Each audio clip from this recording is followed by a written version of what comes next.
राधे राधे। आप लोगों का स्वागत है मेरे YouTube चैनल सनातन पुत्र में। आज हम चर्चा करेंगे नारायण पुकारने मात्र से वैकुंठ की प्राप्ति कैसे हो सकती है। एक प्राचीन कहानी के माध्यम से आप लोगों को बताऊंगा।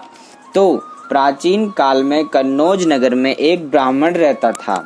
उसका नाम अजामिल था। वह सदाचारी पुरुष था, किंतु एक दिन उसने एक शूद्र व्यक्ति को शराब पीकर एक अर्धनग्न निर्लज्ज वेश्या को सात मार्ग में देख लिया। उसकी प्रवृत्ति भी उसी वेश्या की ओर हो गई। अजामिल ने अपनी पत्नी को त्याग दिया और उस वेश्या के साथ ही रहने लगा।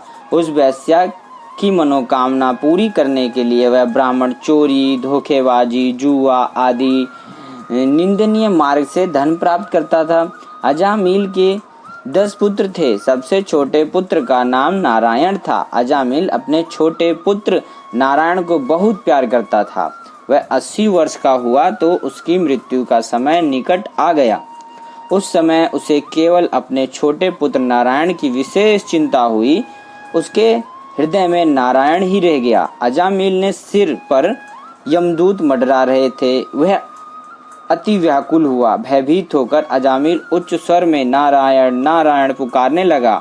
उसी समय भगवान विष्णु के पार्षद ने आकर अजामिल के प्राण खींच रहे यमदूत को रोक दिया।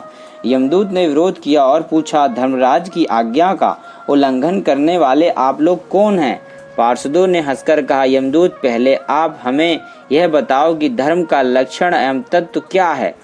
दंड किसको दिया जाता है तथा दंड का क्या विधान है?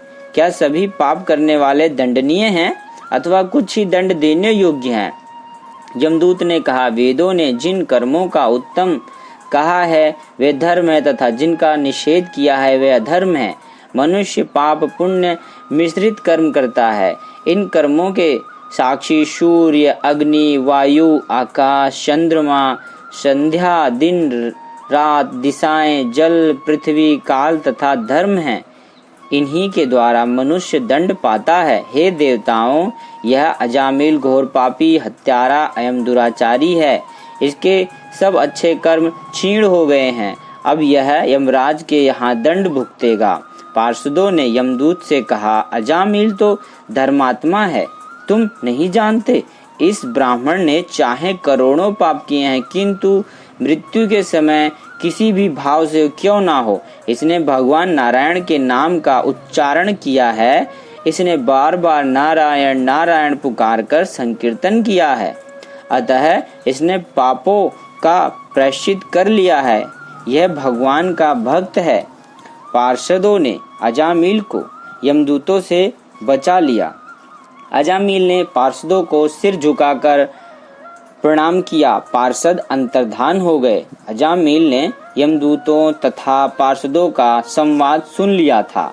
एक क्षण के सत्संग ने अजामिल में परिवर्तन ला दिया। उसे अपने दुष्कर्मों पर पश्चाताप हुआ। उसके मन में वैराग्य उत्पन्न हुआ।